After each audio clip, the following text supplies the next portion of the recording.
என் பெயர் சாந்தி. நான் சென்னையில் வசிக்கிறேன். என் அப்பாவும் அம்மாவும் கேரளத்தைச் சேர்ந்தவர்கள். அவர்கள் சென்னைக்கு வந்து குடியேறிய பிறகு நாங்கள் அனைவரும் சென்னையிலேயே வளர்ந்தோம். நான் பேசும் மலையாளத்தில் ஏதாவது தவறு இருந்தால் தயவு செய்து மன்னித்துக் கொள்ளுங்கள். எனக்கு அந்த அளவுக்கு மலையாளம் பேசி பழக்கமில்லை. எனக்கு அறிஞ்ச மலையாளத்துல என் அப்பா ஆன்மீகத்தில் மிகவும் பக்தி உள்ளவர். அதனால் எங்களையும் பக்தி மார்க்கத்திலேயே வளர்த்தார்கள். அப்படி இருக்கும்போது 980 எனக்கு திருமணம் நடந்தது. என் கணவர் வீட்டார் அனைவரும் பாலக்காட்டு பிராமணர்கள். நானும் ஒரு பிராமண குடும்பத்தில் தான் பிறந்தேன். திருமணம் முடிந்த பிறகு என் குடும்ப வாழ்க்கையில் பயங்கரமான பிரச்சனைகள் ஆரம்பமானது. வாழ்க்கை மிகவும் வேதனையாக மாறிவிட்டது.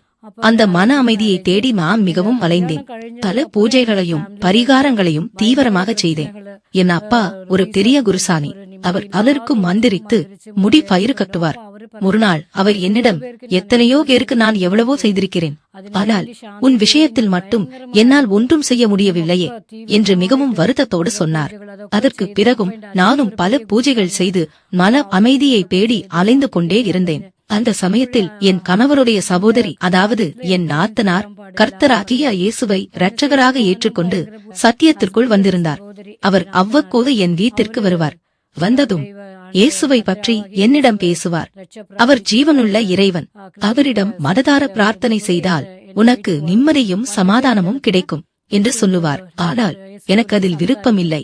அதனால் நான் அவரிடம், நீங்கள் என் நாத்தனாராக இந்த வீட்டிற்கு வரலாம், இதை பற்றி பேசுவதற்காக மட்டும் இனிமேல் இங்கே வரவேண்டாம் என்று சொல்லிவிட்டேன். அப்படியே சில நாட்கள் கடந்தன.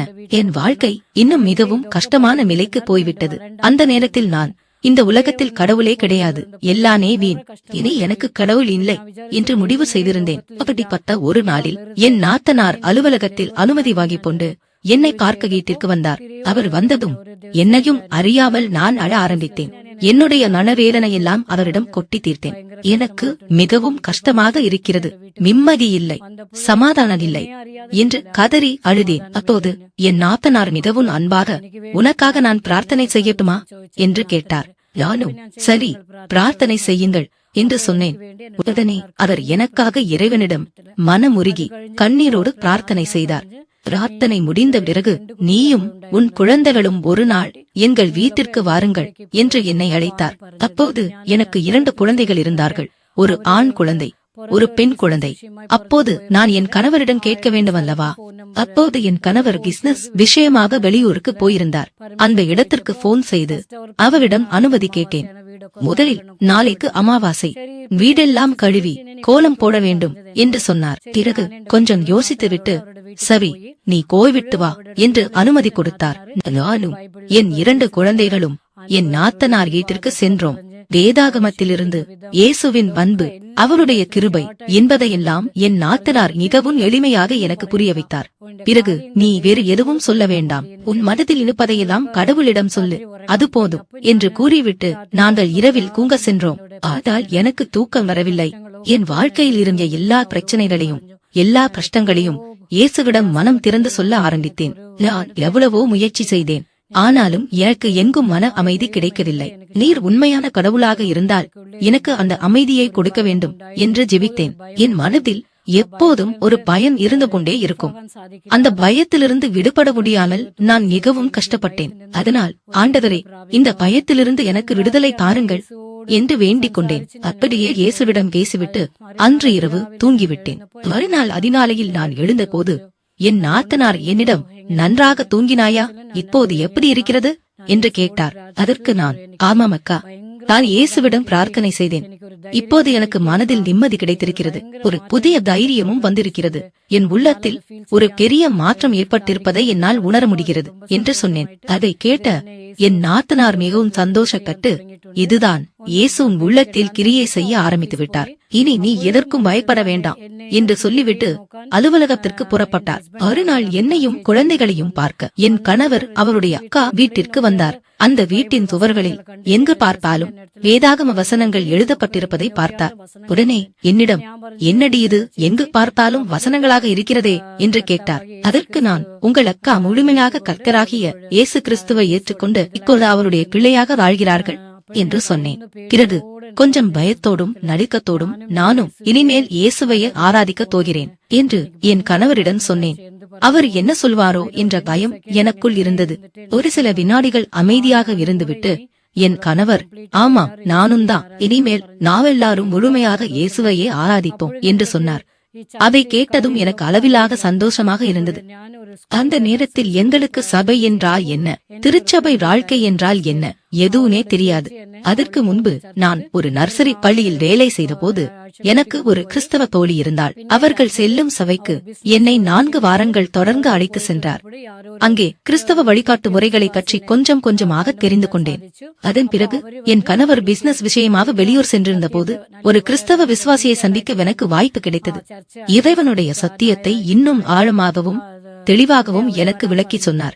பிறகு அந்த சபையின் முகவரியை கொடுத்து, இந்த ஞாயிற்றுக்கிழமை நீங்கள் அங்கே வாருங்கள் என்று அன்பாக அழைத்தார். நாங்கள் அனைவரும் அந்த ஞாயிற்றுக்கிழமை அங்கே சென்றோம். அன்று இறைவனுடைய சந்நிதானத்தில் நான் எதுவும் கதறி அழுதேன். அப்படி அழுது ஜெபித்த பிறகு என் மனதில் சொல்ல முடியாத ஒரு பெரிய நிம்மதி வந்தது. அப்போது போதகர், இப்போது சாட்சி சொல்லும் நேரம் என்று அறிவித்தார். எனக்கு முன்பாக இருந்த ஒரு சகோதரி எழுந்து நின்று தம்முடைய வாழ்க்கை சாட்சியை பகிர்ந்து கொண்டார். அவர் ஒரு பிராமண குடும்பத்தில் பிறந்தவர், 3 குழந்தைகளுடன்.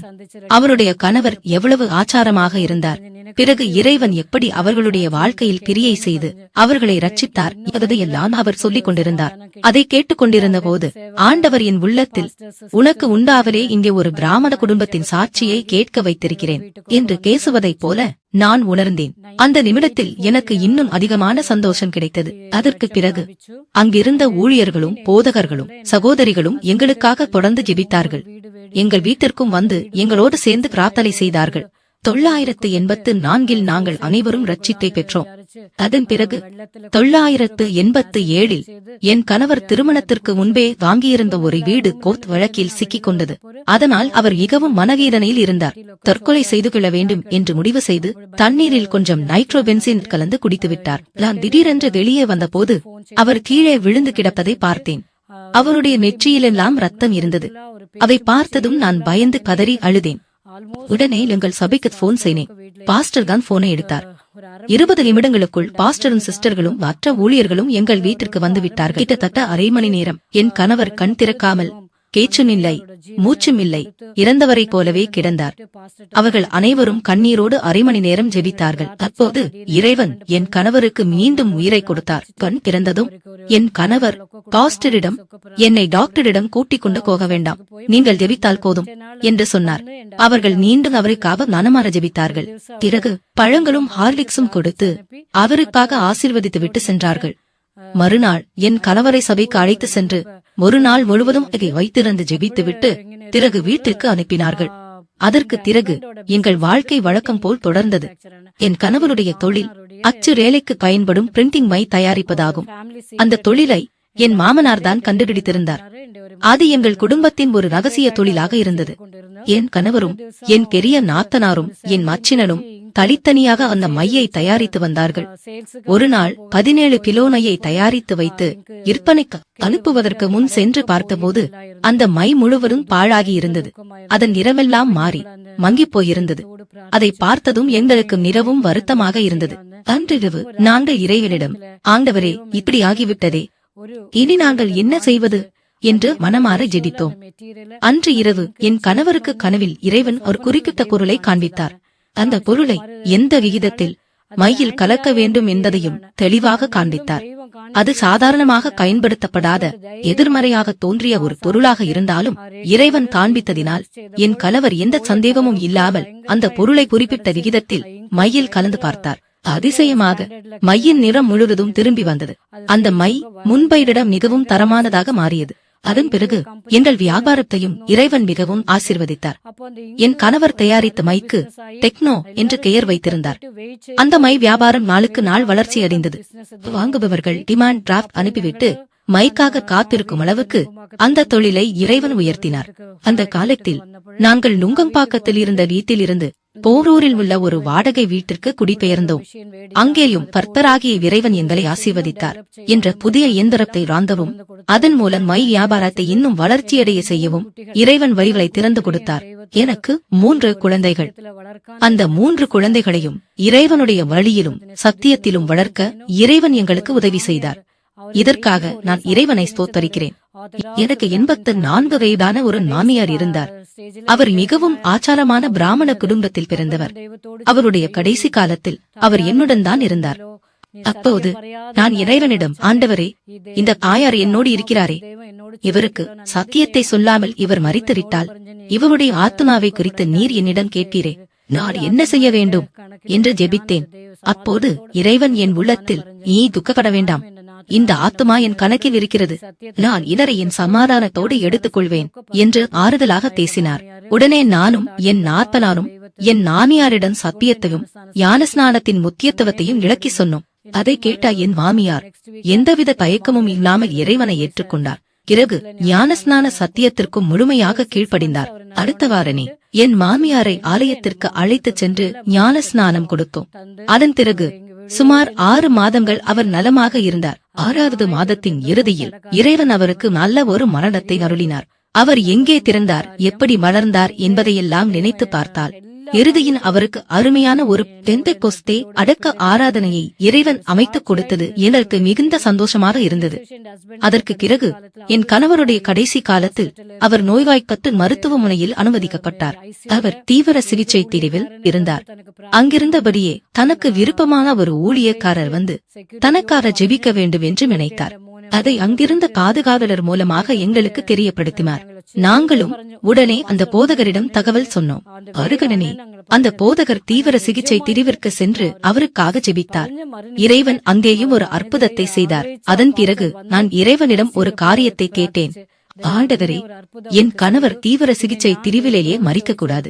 அவர் வீட்டிற்கு வந்து குறைந்தபட்சம் 1 வாரமாவது எங்களோடு இருந்து சமாதானமாக மரிக்க வேண்டும் என்று மனதார வேண்டிக் கொண்டேன். என் கணவர் மருத்துவமனையில் இருந்து டிஸ்சார்ஜ் செய்யப்பட்டு வீட்டிற்கு வந்தார். அவர் சரியாக 1 வாரம் வீட்டில் இருந்தார். 8வது நாள் காலையில் அவருடைய ஆத்துமா இறைவனுடைய சமூகத்தை சென்றடைந்தது. இறைவன் அவருக்கு நல்ல ஒரு மரணத்தையும் நல்ல ஒரு அடக்க ஆராதனையையும் அருளினார். ஆரம்பத்தில் நாங்கள் இயேசுவை எங்கள் சொந்த இரட்சகராக ஏற்றுக்கொண்ட போது என் தாயாருக்கும் என் சகோதரர்களுக்கும் மிகவும் வருத்தமாக இருந்தது. அவர்கள் எங்களோடு சரியாக பேசாமல் இருந்தார்கள். இறைவன் எங்களை நடத்திய விதத்தையும் எங்கள் வாழ்க்கையில் செய்த அற்புதங்களையும் அதிசயங்களையும் பார்த்த பிறகு அவர்கள் அனைவரும் எங்களோடு சமாதானமாகவும் அன்பாகவும் பழக ஆரம்பித்தார்கள். பிறகு என் கணவர் மரித்த போது அவருடைய அடக்க ஆராதனையில் எங்கள் விசுவாசிகள் பலரும் சாட்சி சொன்னார்கள். என் மூத்த சகோதரரும் மைக்கை பெற்று எவ்வளவு அன்பான ஒரு ஐக்கியம். ஆரம்பத்தில் எனக்கு இது புரியவில்லை, ஆனால் இப்போது நான் பார்த்து புரிந்து கொண்டேன் என்று கூறினார். அதன் பிறகு என் கணவரை பற்றியும் இந்த விசுவாச ஐக்கியத்தை பற்றியும் மிகவும் அழகான ஒரு சாட்சியை பகிர்ந்தார். இவ்வாறு இறைவன் எங்களுக்கு ஒரு சாட்சி உள்ள வாழ்க்கையை கொடுத்திருக்கிறார். ஓர் ஆச்சாரமான பிராமண குடும்பத்திலிருந்து என்னை தனக்காக கிரித்தெடுத்து இவ்வளவு தூரம் எங்களை வழிநடத்திய இறைவனுக்கு என் இதயத்தின் ஆழத்திலிருந்து நன்றிகளை செலுத்துகிறேன். தெய்வத்துக்கு நான் நன்றி പറയുന്നു.